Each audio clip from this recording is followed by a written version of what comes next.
ان کا ہاتھ تھامیں. آپ کی یہ قرآن کی کلاس آپ کی پہلی اور آخری کلاس نہ ہو. آپ کی یہ قرآن کی کلاس آپ کے لیے ایک مائل سٹون بن جائے آپ کی زندگی میں قرآن کا علم کا دروازہ کھولنے کے لیے. آپ قرآن سے جڑ جائیں, آپ قرآن پڑھانے والوں سے جڑ جائیں, آپ مسلمان امت کو مضبوط کرنے کے لیے اپنی ذمہ داری کو سمجھنے لگ جائیں. یہی چیز یہاں مینشن کی گئی ہے. قریش سوال کرتے تھے متی ھذا الوعد ان کنتم صادقین, بتائیں یہ وعدہ کب سچا ہوگا اگر آپ سچے ہیں. اللہ تعالیٰ جواب دیتے تھے قیامت شاید ربیع الاول میں آئے گی, قیامت شاید محرم میں آئے گی. کوئی جواب آتا تھا ایسا قرآن میں؟ تو یاد رکھیے ایک اور آپ کے اور میرے عمل کی چیز, آج کی لیٹسٹ ٹیکنالوجی کی ورلڈ میں ہر کنٹروورسی کا جواب دینے کی ضرورت نہیں ہوتی. یا تو اپنے اندر سوال پوچھنے کی ہمت لے کر آئیے اور خود سوال کیجیے پوری پریپریشن کے ساتھ. اور اگر آپ سے الٹے سوال پوچھے جاتے ہیں, ایک آپ دیکھتی ہیں ایک سوال اسلام کے بارے میں پوچھا جاتا ہے, ابھی اس کا جواب مکمل سنا نہیں جاتا, ایک اور سوال تھرو کر دیا جاتا ہے. ابھی اس کا مکمل جواب نہیں آتا, ایک اور سوال تھرو کر دیا جاتا ہے. اور at the end of the 30 minutes آخر میں پھر پہلا سوال تھرو کر دیا جاتا ہے. آڈینس سمجھتی ہے بیچارے اسلام والے کے پاس جواب دینے کے لیے کچھ بھی نہیں ہے, اسپیچ لیس کر دیا انٹرویور نے اس مسلمان کو. It's not the problem of the جس نے جو انٹرویو دے رہا ہے اس کی, it's the problem of the mindset who is asking the question. یہ ساری گیم ہے جس کو سمجھنے کی ضرورت ہے.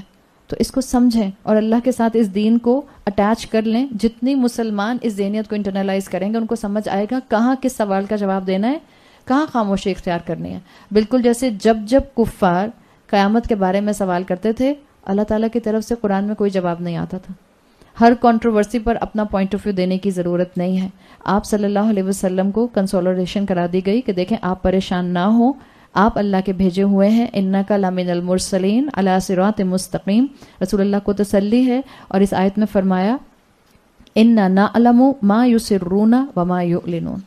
اللہ نے کہا ہم جانتے ہیں ان قریش کو اور بعد میں آنے والے تمام کفار کو, یا بعد میں آنے والے تمام بے عمل مسلمانوں کو, کہ یہ اصل میں کیا ظاہر کرتے ہیں اور کیا چھپاتے ہیں.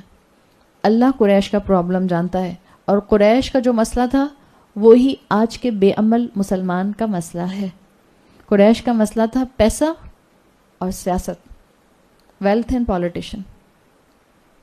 پالیٹکس. یہ قریش کا بیسک مسئلہ تھا. اس لیے کہ ہم نے یہ بات کی تھی کہ اسلام کے اوپر انسانوں کی اکثریت اس لیے نہیں آئی, یا مسلمانوں کی اکثریت اسلام پر اس لیے نہیں آ پاتی, اس کا مطلب یہ نہیں ہے کہ وہ فلسافیکل ریالٹیز کو اسلام کے نہیں سمجھتے, بلکہ ان کے لیے اسلام کی پریکٹیکل ریالٹیز مشکل ہوتی ہیں. عمل میں اسلام مشکل لگتا ہے, عقیدے میں مشکل نہیں لگتا.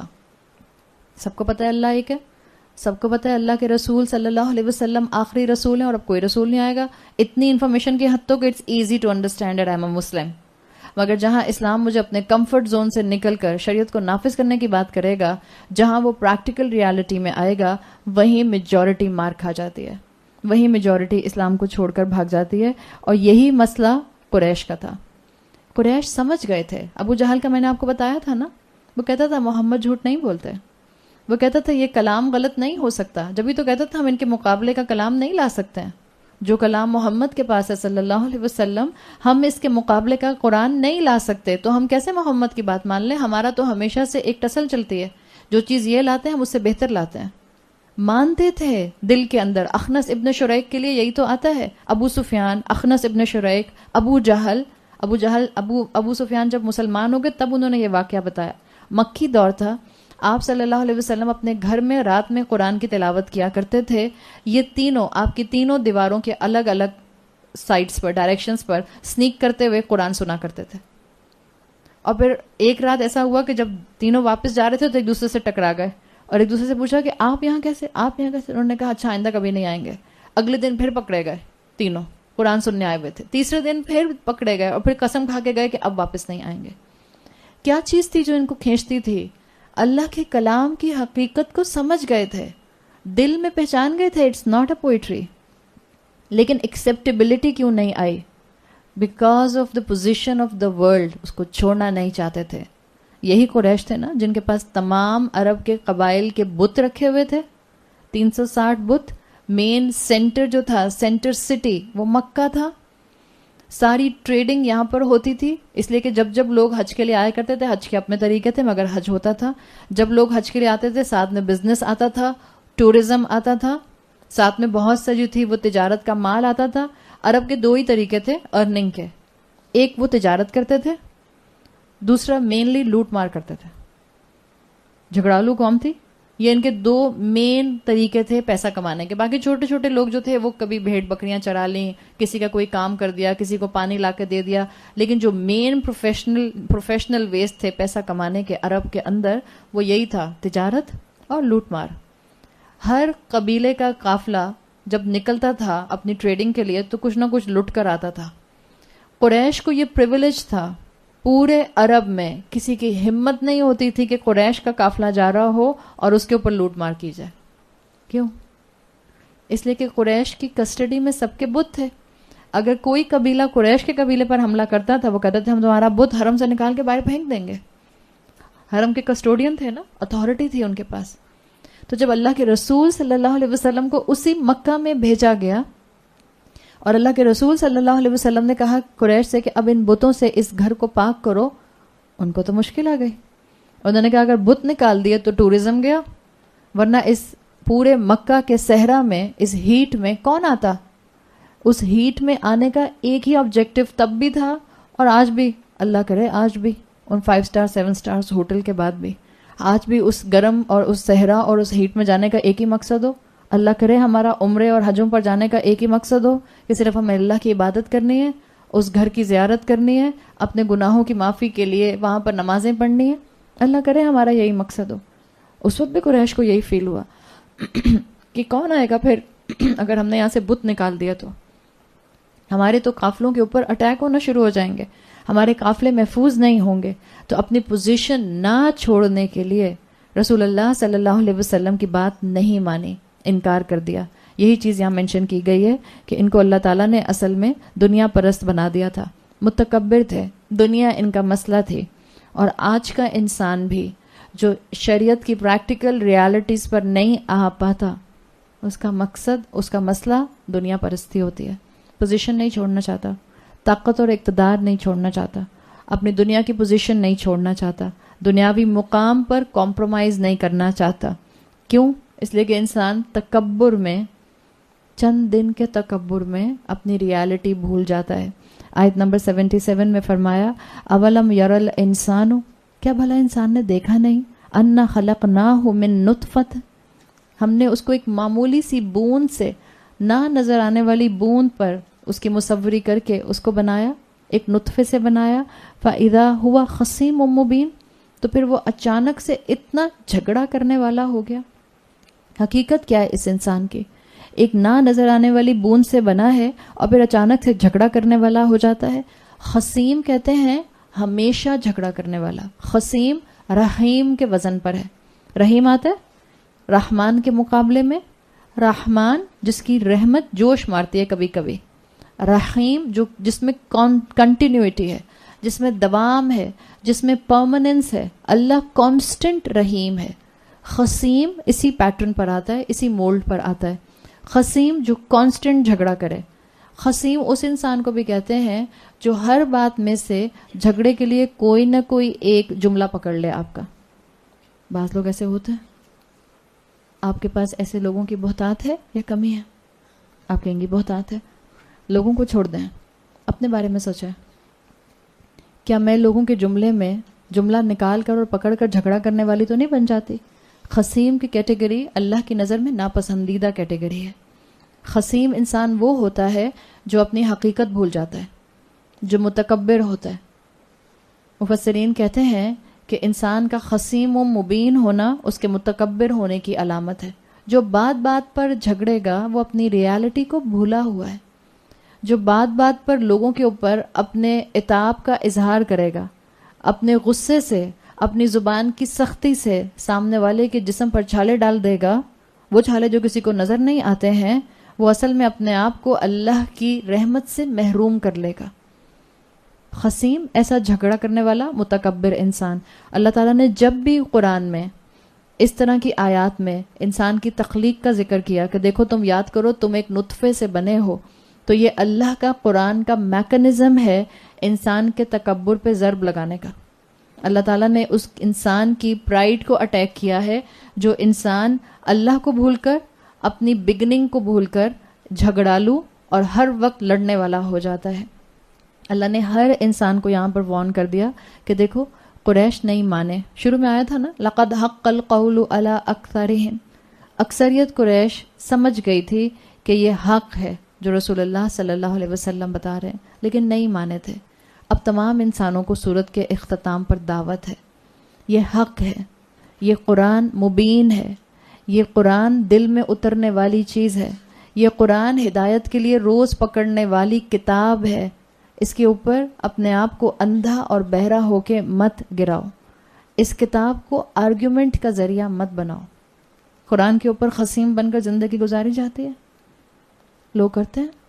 لوگ دین کو ہی جھگڑنے کا ذریعہ بنا لیتے ہیں. اس فقہ میں یہ آتا ہے, اس فقہ میں یہ آتا ہے, اس فقہ میں یہ آتا ہے, اس فقہ میں آتا ہے. ایک بات میں آپ کو سمجھا دوں, واٹس ایپ پر تعلیم نہیں حاصل کی جا سکتی. جو فتنہ اس وقت واٹس ایپ پھیلا رہا ہے نا, جہاں خیر پھیل رہا ہے وہاں فتنہ بھی بڑا پھیل رہا ہے. ایک انسان ایک ہی ٹاپک کے اوپر 40 لوگوں کو سنتا ہے, اور 40 میں سے 20 لوگ آدھی بات کرتے ہیں, 20 لوگ آدھی بات کرتے ہیں. واٹس ایپ کے اوپر تعلیم کا سلسلہ نہیں ہو سکتا ہے. پلیز گھروں سے نکلیے, انسٹیٹیوشنز موجود ہیں. اس شہر کے اوپر اللہ کی خاص رحمت ہے, اور ان علاقوں کے اوپر جہاں ہم بیٹھے ہیں وہاں اللہ کی ڈبل رحمت ہے. اس لیے کہ بہت سے ایسے علاقے ہیں جہاں آپ کو بڑا لمبا لمبا سفر کر کے جانا پڑتا ہے علم حاصل کرنے کے لیے. ہمارے تو ہر دوسری گلی میں, ہر تیسری جگہ پر, ہر چوتھی اسٹریٹ کے اوپر کوئی نہ کوئی کلاس ہو رہی ہے. مانگے اللہ سے دعا, اللہ مجھے وہاں لے کر جائے جہاں حق بتایا جاتا ہے, اور نکلیں گھروں سے. واٹس ایپ کے اوپر اسلام حاصل نہیں کیا جاتا ہے. ایک مائنڈ سیٹ کے ساتھ, ایک اپنی تربیت کرتے ہوئے. واٹس ایپ آپ کی تربیت کر سکتا ہے؟ ٹیچر نکل کے باہر ایک تھپڑ لگاتا ہے آپ کو واٹس ایپ میں سے.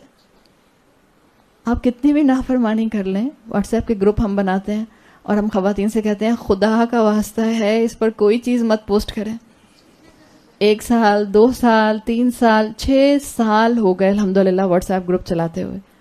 6 سال سے ہم ہر دن میں 3 مرتبہ کم سے کم کسی نہ کسی گروپ میں یہ کہہ رہے ہوتے ہیں کہ پلیز اس میں ممبرز کو اجازت نہیں ہے کہ اس پہ کچھ پوسٹ کریں.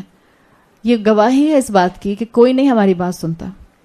سنتے بھی ہیں اللہ کے بندے, بہت نیک اور صابر بندے بھی اس میں بیٹھے ہیں جو بیچارے صرف برداشت کرتے ہیں, پھر مجھے پرائیویٹ میسج کرتے ہیں آپ ڈانٹتے کیوں نہیں ہیں, آپ نکال کیوں نہیں دیتے ان کو, آپ نے ان کو رکھا کیوں ہوا ہے.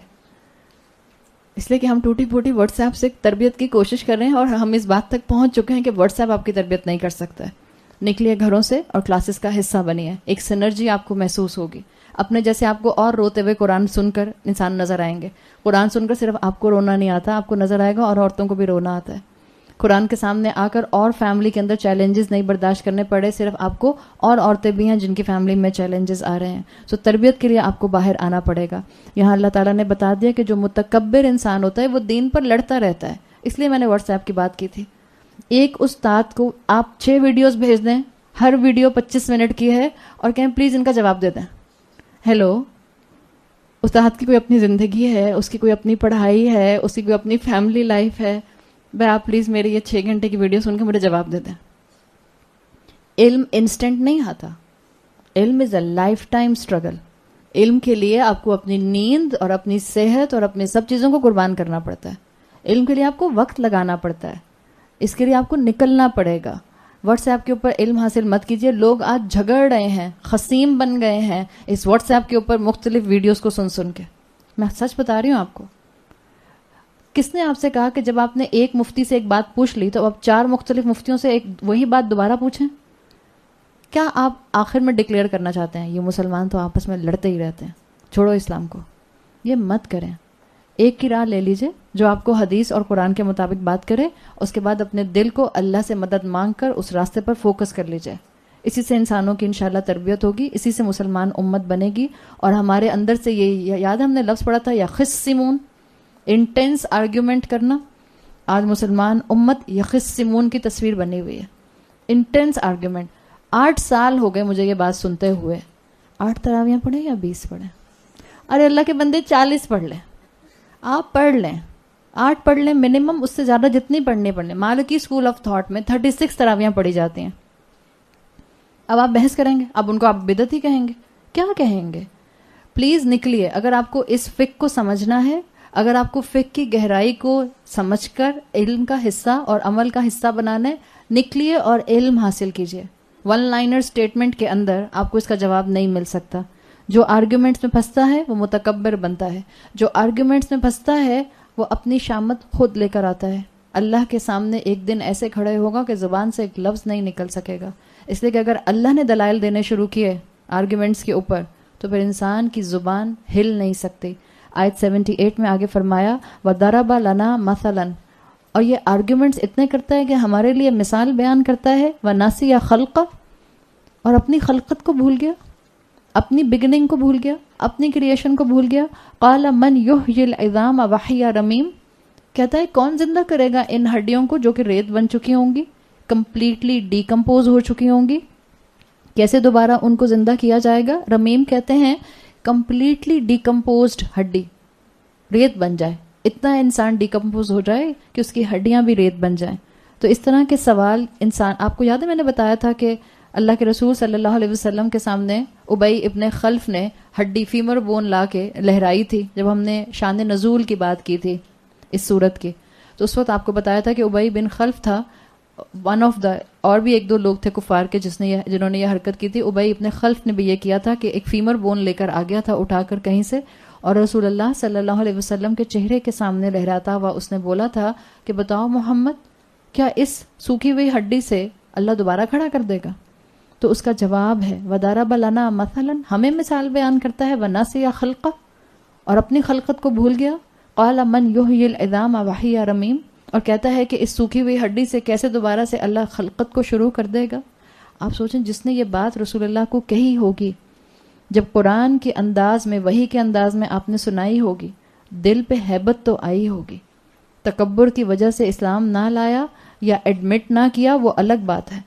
انسان کے دل میں اچھائی پینیٹریٹ ہوتی ہے بعض اوقات، بلکہ 99% مجھے لگتا ہے ہم انسان اپنی غلطی ایڈمٹ کر لیتے ہیں. ہمارا تکبر ہمیں سوری کرنے کی طرف لے کر نہیں آتا. 99% انسان اپنے مارے ہوئے حق کو پہچانتا ہے.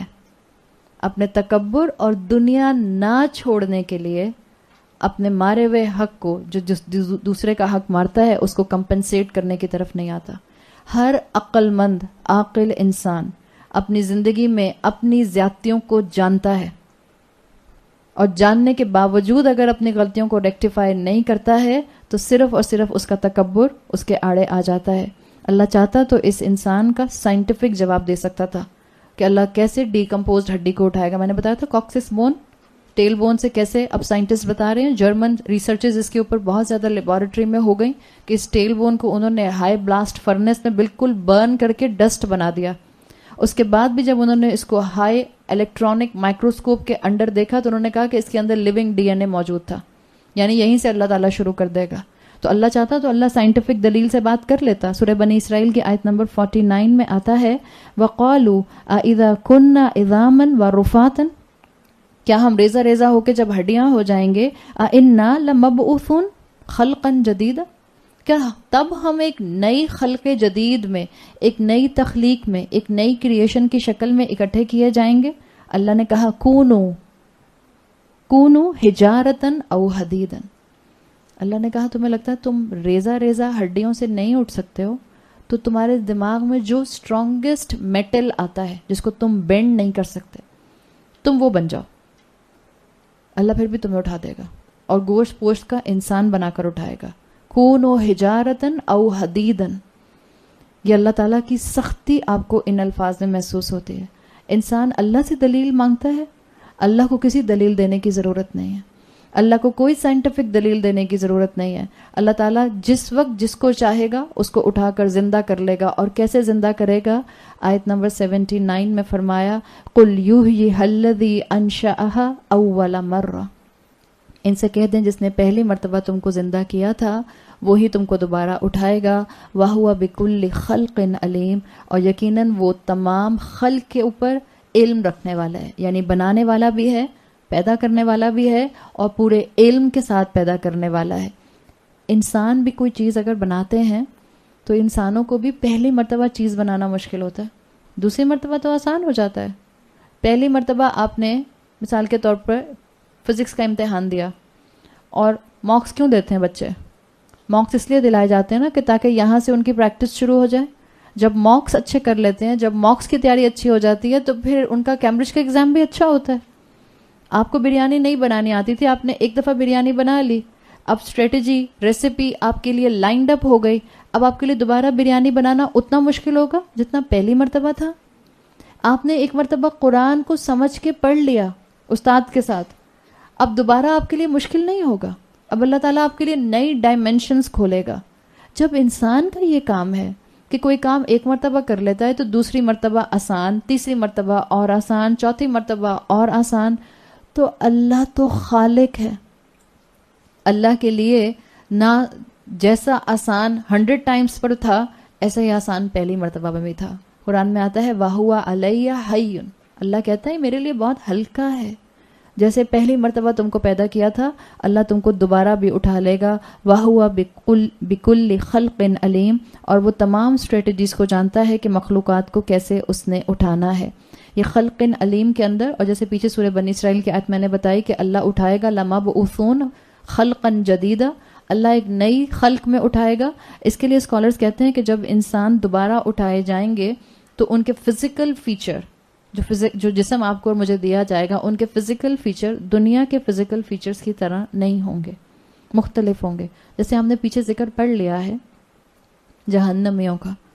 جہنمیوں کے فزیکل فیچر کیا ہیں؟ وہی جو دنیا والے انسان کے ہیں؟ نہیں. جب ایک انسان کا دانت, ایک جہنمی کا دانت احد پہاڑ کے برابر ہو جائے گا تو اللہ پھر ایک مختلف مخلوق کھڑی کرے گا. جب جنتیوں کو نیند نہیں آئے گی تو یہ جسم نہیں ہوگا exactly. It will not be the carbon copy of this physical being in the hereafter, after the resurrection. It will be different خلق. اللہ کی ایک نئی کریشن ہوگی. جب جنت میں لوگوں کو تھکان نہیں ہوگی, جب جنت میں لوگوں کو ہنگر پینکس نہیں ہوں گے, بھوک نہیں لگے گی, اس کا مطلب ہے وہ جسم الگ جسم ہوگا. جنت میں انسان کو قضائے حاجت کے لیے نہیں جانا پڑے گا, تو یہ ڈفرینٹ جسم ہوگا. اللہ تعالیٰ نے ایک نئی تخلیق میں کھڑا کرنا ہے. وَهُوَ بِكُلِّ خَلْقٍ عَلِيمٌ. اب کوئی اس کے اوپر بحث کرنے لگ جائے, کیسی خلق ہوگی, ڈائجسٹو سسٹم نہیں ہوگا, اچھا تو بلڈ کیسے موو کرے گا, اچھا تو پھر انرجی کیسے آئے گی, اچھا تو پھر لائف سسٹین کیسے کرے گی. آپ ابھی اسی دنیا میں رہتے ہوئے ذرا صرف آپ نیشنل جیوگرافی لگا کر بیٹھ جائیں, یا آپ مائکرو بایولوجی کی کوئی کتاب یا مائکرو بایولوجی کی کوئی ڈاکیومنٹری دیکھنا شروع کر دیں, آپ کو اللہ کی ایسی ایسی مخلوق نظر آئیں گے جو آنکھ سے نظر ہی نہیں آتے. جو پانی ٹینکر کا آتا ہے نا ہمارے گھروں میں, اللہ محفوظ رکھے ہر طرح کے بیکٹیریا سے اور جرم سے اور بیماریوں سے. کبھی آپ ذرا اس پانی کو الیکٹرانک مائکروسکوپ کے نیچے رکھیے. الیکٹرانک مائکروسکوپ کہہ رہے, وہ عام والی مائکروسکوپ نہیں میں کہہ رہی, ہائی پاور الیکٹرانک مائکروسکوپ. پتہ نہیں کون کون سی بلائیں ہیں اس کے اندر. میں چھوٹا لفظ استعمال کر رہی ہوں, میں لٹرلی بتا رہی ہوں. مائکرو آرگینزمس جو ہیں وہ اتنے خوفناک شکلوں کے ہیں کہ آپ اور میں کبھی سوچتے رہتے ہیں اس کا منہ کہاں ہے, اس کی آنکھیں کہاں ہیں. سیریسلی میں آپ کو, جس اللہ نے اس دنیا کے اندر ایسی تخلیق کر دی, اس اللہ کے لیے دوبارہ انسان کو کھڑا کر دینا 2 پاؤں کے اوپر, وہی انسان جو دنیا میں تھا, کوئی مشکل بات ہے؟ کس سے دلیل مانگتے ہو, کس سے اپنا سر ٹکراتے ہو, کس کو چیلنج کرتے ہو؟ اللہ تعالیٰ نے واضح کر دیا کہ اللہ کے پاس بڑی ویرائٹی ہے. کس کی قوت کو چیلنج کر رہے ہو؟ Who has audacity to question the power of God? یہ آپ کو پورا ریویو مل رہا ہے پچھلی آیات کا. آگے آیا آیت نمبر 80, الذی جعل لکم من الشجر الاخضر نارا, وہی تو ہے جس نے تمہارے سبز درخت میں سے آگ نکالی. فَإِذَا أَنْتُمْ مِنْهُ تُوقِدُونَ, اور تم خود اس کو جلاتے ہو. اللہ نے تمہارے لیے گرین درخت بنایا, ہرا درخت بنایا, اور اس ہرے درخت میں آگ بنا دی. لیکن کیا کہا؟ فَإِذَا أَنْتُمْ مِنْهُ تُوقِدُونَ, آگ تم جلاتے ہو, اللہ نہیں جلاتا. درخت خود ہی نکلتا ہے, نیچرلی گرین درخت نکلے گا, نیچرلی اس پر گرین پتے آئیں گے, نیچرلی اس کے اوپر پھل آئے گا, نیچرلی وہ شیڈ دے گا. مگر جب تم درخت کو کاٹو گے اور پھر اس سے آگ جلاؤ گے تو یہ تمہارا عمل ہوگا. یعنی اس میں اسپرچل ایسپیکٹ کیا ہے؟ کہنے کو تو آپ نے ایک آیت پڑھ لی اباؤٹ اے فزیکل فینومینا کہ اللہ نے درخت بنائے ہیں, درخت جو ہے اس کی لکڑی کو ڈرائی کر کے آپ آگ جلا سکتے ہیں. گیلے درخت سے, گیلی لکڑی سے آپ آگ جلا سکتے ہیں؟ نہیں جلا سکتے. تو انسان اس کو ڈرائی کرتا ہے, کاٹ کے توڑ کر کچھ دن سکھاتا ہے پھر آگ جلاتا ہے. اسپرچل ٹروتھ کیا ہے اس کے اندر؟ اللہ تعالیٰ نے کہا کہ درخت تمہارے لیے نعمت ہے. ہاں، یہی نعمت ہری ہوتی ہے تو تمہارے لیے چھاؤں کا باعث، اور یہی نعمت ہری ہوتی ہے تو تمہارے لیے پھل اور پتوں اور خوبصورتی کا باعث ہوتی ہے. یہی نعمت تم اگر مس یوز کرو گے تو کاٹ پیٹ کر تم اس سے آگ جلاؤ گے، اور دیکھو آگ آؤٹ آف کنٹرول بھی ہو جاتی ہے. اللہ نے نیچرلی خوبصورت درخت دیا، انسان توڑ توڑ کر کاٹ کاٹ کر جنگلات کو ختم کر کر کے اپنا کیا حال کر چکا ہے. پاکستان اس کی منہ بولتی تصویر ہے. اللہ ہمیں اس نعمت کی قدر کرنے والا بنائے. تو بتا دیا کہ تمہارے لیے نشانی ہے. ایک نشانی مینشن کی گئی. دیکھیں پیچھے کی آیات میں جہاں تیسرے حصے میں ہم نے اللہ کی آیات دیکھی تھیں کہ اپنے سامنے موجود دنیا کو پہچانو، وہاں پر بھی ایک درخت کا ذکر آیا تھا، نخیل. کون سا درخت تھا؟ کھجور کا درخت، پام ٹری، جس کو ڈیٹ پام ٹری کہتے ہیں. کھجور کا درخت آیا تھا. اور کھجور کے درخت کو جو دنیا میں اللہ نے ریزمبل کیا تھا، زیادہ تر کس نعمت سے ریزمبل کیا تھا؟ کہاں ہوتا ہے کھجور کا درخت دنیا کے علاوہ؟ جنت میں ہوتا ہے. تو وہاں درخت آیا تھا جنت کا درخت، اور وہاں پر اس کو اللہ تعالیٰ نے کمپیئر کرایا تھا جنت کے درخت سے کہ دیکھو دنیا کی نعمت کو دیکھو تاکہ تمہیں آگے آنے والی جنت کی نعمتیں یاد آئیں. سورۃ یاسین میں 2 مرتبہ ہی شجر کا یا درخت کا ذکر آیا ہے. ایک میں آپ کو اس کا پیئر ہونا ملتا ہے جنت کے ساتھ، اور یہاں پر جس درخت کا ذکر آیا ہے اس کے ساتھ آگ کے ریفرنس کو لایا گیا ہے. آگ کے ریفرنس سے جنت کا دوسرا پیئر آپ کو کیا یاد آتا ہے؟ جہنم یاد آتا ہے. تو دیر از اے بیوٹیفل تناسب. آیات میں آپ کو کہا تھا نا کہ ہر قرآن کی آیت دوسری سے کنیکٹ کرتی ہے. تناسب ہے قرآن کی آیات میں اور قرآن کی صورتوں میں. تو ایک آپ کو درخت ڈپکٹ کرتا ہوا نظر آ رہا ہے جنت کی طرف، اور ایک نظر آ رہا ہے جہنم کی طرف، تاکہ انسان اپنے لیے سبق حاصل کرے. فَإِذَا أَنْتُمْ مِنْهُ تُوقِدُونَ، اپنی نعمتوں کا مس یوز کر کے ان کو اپنے لیے آگ کا باعث مت بنا لینا.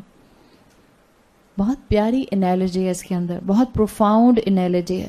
اللہ نے نعمتیں جہنم کمانے کے لیے نہیں دی.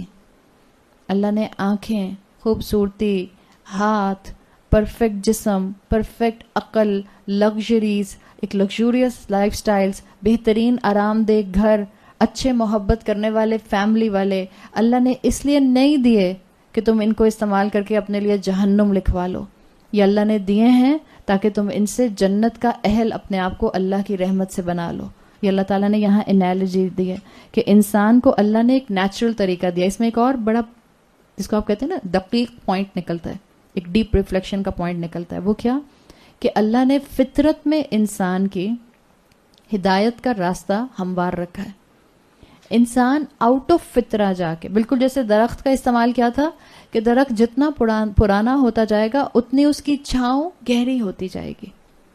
انسان کیا کرتا ہے؟ اپنے ہاتھ سے اس درخت کو کاٹ پیٹ دیتا ہے اور پھر اپنا فرنیچر بناتا ہے، یا اس کو جو ہے وہ جلانے کے لیے استعمال کرتا ہے. اسی طرح سے اس میں ایک مثال، اس میں ڈیپ ریفلیکشن، اس میں اسپرچل ٹروتھ اس کے پیچھے موجود ہے کہ اللہ نے ہر انسان کے لیے نیچرل وے ہدایت کا استوار کیا ہے، جس کو آپ کہتے ہیں نا انٹرنل ڈسپوزیشن، فطرہ. ہر انسان میں فطرت موجود ہے.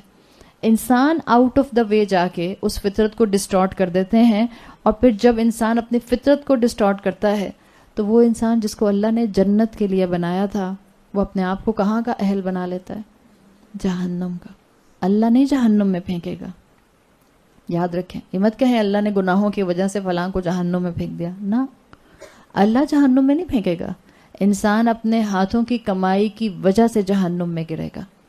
انسان اپنی بے عملی کی وجہ سے، اپنی عقل اور شعور کو استعمال نہ کرنے کی وجہ سے جہنم میں گرے گا.